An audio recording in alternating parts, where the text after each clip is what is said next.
हम सब अभी जिस दुनिया में मौजूद हैं, क्या आपने कभी सोचा है कि यहाँ एक अलग दुनिया भी हो सकती है जो आपके आसपास हर जगह आप इस समय जहाँ भी बैठे हैं वहाँ भी एक अलग दुनिया है जिसे हम क्वांटम दुनिया कहते हैं। ये दुनिया बड़ी अजीब है। जो भी साइंस स्टूडेंट है उन्होंने ये तो पढ़ा ही होगा, लेकिन उनमें से ये कईयों के सिर के ऊपर से निकल गया होगा और बहुत ने केवल पास होने के लिए पढ़ा होगा। चलिए मैं आपको क्वांटम फिजिक्स क्या है दिखाता हूँ। क्वांटम फिजिक्स एक ऐसा शब्द जिसे सुनकर कई लोगों के पसीने छूटने लगते हैं, क्योंकि उनका मानना है कि ये विषय हमारी समझ से परे है। लेकिन ये कोई कठिन नहीं, बस थोड़ा अजीब है। जैसे मैं आपसे कहूँ कि इस दुनिया में कुछ भी सॉलिड नहीं है, ये पूरी दुनिया एक वेव है। जैसे आप इस ऑब्जेक्ट को देखिए, इसे देखकर आपको ये सॉलिड लगता होगा, मतलब जिसे छूकर महसूस किया जा सके। इसे थोड़ा और जूम करने पर कुछ ऐसा दिखता है। अब और जूम करें तो इसमें परमाणु दिखता है, और परमाणु को और जूम करने पर ये दुनिया कुछ ऐसी दिखती है जहां हर कुछ वेव फॉर्म में है। मतलब इस दुनिया में सब कुछ वेव है। अब जरा सोचिए, जिस समय आप इस दुनिया को देखते हैं आपको तो सब कुछ नॉर्मल ही नजर आता है, लेकिन जब नहीं देखते हैं, कहने का मतलब है जब आप सो रहे हो या किसी जगह पर उपस्थित ना हो, तो वो जगह आपकी अनुपस्थिति में कुछ और भी हो सकती है, या फिर वो जगह नहीं भी हो सकती है। मतलब आपके जाने के बाद वो जगह गायब हो जाती है। अभी आपको मेरी बातें कुछ पल्ले नहीं पड़ती होगी। इसे समझने के लिए आप ये वीडियो को एंड तक देखें। अगर आपने जान लिया कि क्वांटम दुनिया है क्या, तो आपकी रुचि इसमें बढ़ जाएगी, और इस वीडियो को देखने के बाद आपका रिएक्शन कुछ ऐसा होगा कि सच में ऐसा हमारी दुनिया में मौजूद है।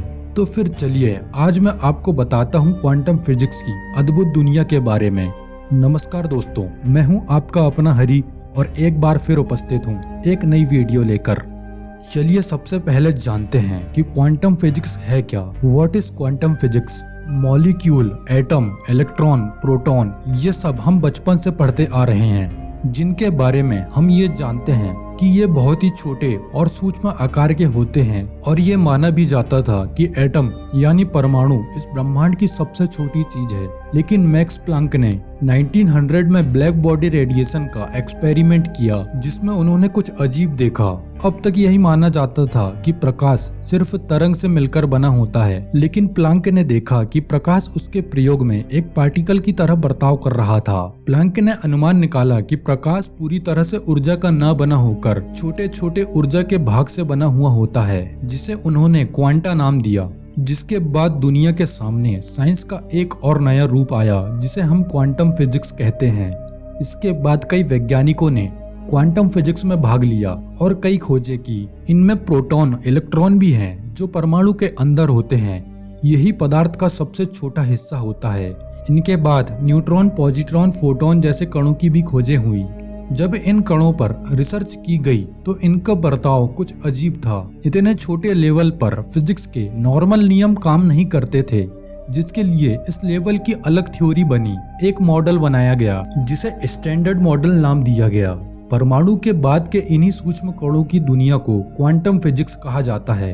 Quantum theory. अब जब यहाँ फिजिक्स के सामान्य नियम काम नहीं करते तो इसके लिए अलग थ्योरी बनाई गई, जिसे क्वांटम फील्ड थ्योरी कहा जाता है। ये थ्योरी हमें सूक्ष्म स्तर पर ऊर्जा और कणों के स्वभाव और उनके व्यवहार को समझने में हेल्प करती है। Double slit experiment. ये एक्सपेरिमेंट समझना क्वांटम फिजिक्स के लिए बहुत ही इम्पोर्टेंट है, क्योंकि ये एक्सपेरिमेंट दुनिया भर के साइंटिस्ट के लिए एक गुत्थी है। इस एक्सपेरिमेंट में एक गन और एक प्लेट, जिसके बाद एक बोर्ड रखा गया। प्लेट में दो पतले यानी स्लिट थी। इन्हें कुछ इस तरह से रखा गया, और जब लाइट को गन के सहारे निकाला गया तो लाइट उन स्लिट में से होकर जब सामने रखे बोर्ड पर गया तो इस बोर्ड पर लाइट स्लिट जितनी जगह में न रहकर उसके आसपास फैल गया।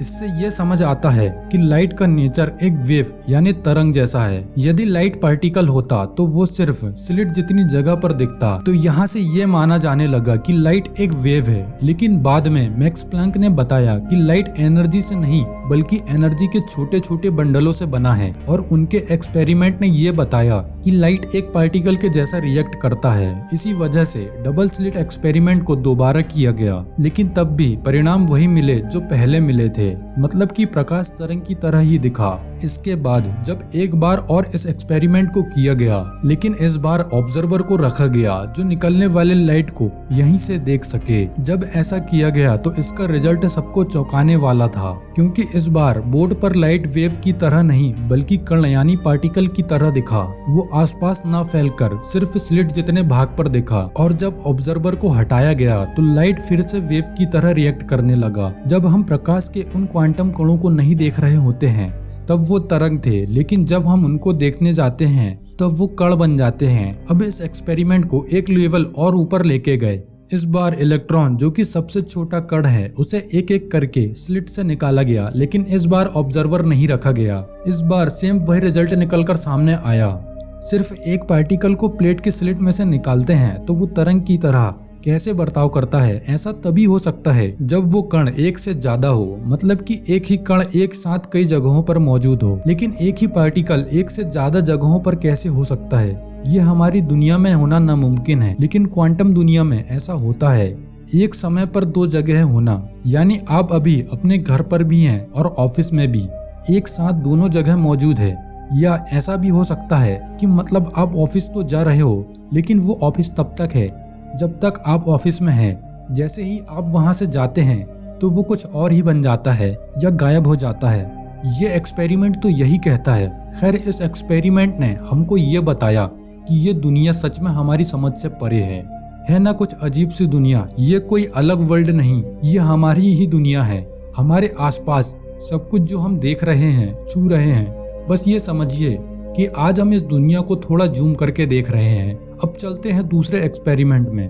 क्वांटम पार्टिकल अजीब तरह से व्यवहार करते हैं। जब इन क्वांटम कणों को कोई नहीं देख रहा होता है तब वो सारी संभावनाओं में एक साथ होते हैं, लेकिन जब हम उन्हें देखने जाते हैं तो वो सारे क्वांटम कण मिलकर कोई एक संभावना को हमारे सामने दिखाते हैं। ये थ्योरी कितनी सच है वो देखने के लिए उन्होंने एक प्रयोग किया। ये एक थॉट एक्सपेरिमेंट है जिसे स्क्रोडिंजर नाम के वैज्ञानिक ने किया। इस एक्सपेरिमेंट में उन्होंने एक बिल्ली को एक बॉक्स के अंदर बंद किया और बॉक्स में एक जहरीली बोतल रखी, साथ ही एक रेडिएशन निकलने वाले पदार्थ को हथौड़े से जोड़ा और इस तरह से सेट किया कि जब रेडिएशन निकलेगा तो हथौड़ा अपने आप बोतल से टकराएगा और जहरीली गैस बॉक्स में फैल जाएगी, जिससे बिल्ली मर जाएगी। लेकिन इसमें से रेडिएशन निकलने की पॉसिबिलिटी 50% ही थी, मतलब कि बिल्ली के मरने की संभावना 50% ही रही होगी। बिल्ली भी आखिर क्वांटम पार्टिकल से मिलकर ही बनी हुई होती है, तो यहाँ पर बिल्ली की दो संभावनाएं हैं। इसका मतलब है कि बिल्ली एक ही समय पर एक साथ जिंदा भी है और मरी हुई भी है, क्योंकि थ्योरी कहती है कि क्वांटम पार्टिकल एक साथ सारी संभावनाओं में होते हैं, लेकिन जब हम उन्हें देखने जाते हैं तब वो सारे क्वांटम पार्टिकल मिलकर कोई एक पॉसिबिलिटी हमारे सामने रखते हैं। इस थ्योरी के साथ ये भी माना जाता है कि जब हम बॉक्स खोलते हैं तो बिल्ली एक ब्रह्मांड में जिंदा होगी और दूसरे में मरी हुई होगी। ये थ्योरी अगर सच है तो हमारी दुनिया में पैरेलल वर्ल्ड भी मौजूद है। चलिए अब और कुछ जानते हैं। जैसे हम किसी स्थान पर हैं और चल रहे हैं तो हम अपनी स्पीड और प्लेस के बारे में जान सकते हैं कि हम कहाँ हैं और कितनी स्पीड से चल रहे हैं। लेकिन क्वांटम दुनिया में ऐसा बिल्कुल नहीं है। जब हम इन कणों की गति नापने जाते हैं तो उसकी जगह बदल जाती है, और जब जगह नापने जाते हैं तब गति बदल जाती है। इसकी वजह है इनका अति सूक्ष्म होना। जब क्वांटम के कोई दो कण एक दूसरे के संपर्क में आते हैं तो वो एक दूसरे से जुड़ जाते हैं। अब अगर इन दोनों कणों को एक दूसरे से अलग करते हैं तब भी वो एक दूसरे से जुड़े हुए ही रहते हैं। जब हम उनमें से किसी एक कण पर कोई बदलाव करते हैं तो वो बदलाव दूसरे कण पर भी होगा, भले ही दोनों कणों के बीच की दूरी हजारों किलोमीटर क्यों न हो। जब ऐसा है तो ये पूरी दुनिया आपस में जुड़ी हुई है। यदि कोई व्यक्ति जो आपसे बहुत दूर है, यदि आप उसके बारे में सोचते हैं तो इसका इफेक्ट उस पर भी पड़ेगा, क्योंकि हम सब भी इन्हीं कणों यानी इलेक्ट्रॉन प्रोटॉन जैसे कणों से मिलकर बने हैं। Daily choice experiment. Double slit experiment में ऑब्जर्वर को प्लेट के पहले लगाते थे, लेकिन अब ऑब्जर्वर को प्लेट के बाद लगाया गया ताकि उन पार्टिकल को ये ना पता चले कि उन्हें कोई देख रहा है।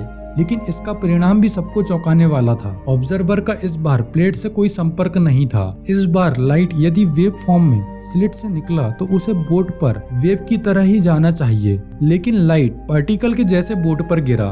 ऐसा तब होगा जब उन पार्टिकल ने टाइम ट्रेवल करके फिर से वेव से पार्टिकल में कन्वर्ट होकर निकले हो।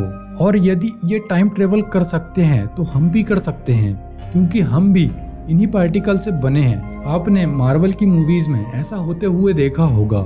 दोस्तों, वीडियो पसंद आए तो वीडियो को लाइक करें, शेयर करें, साथ ही चैनल को सब्सक्राइब कर बेल आइकन को प्रेस कर दें ताकि हमारी ऐसी ही अमेजिंग वीडियोस आप तक सबसे पहले पहुंच सके।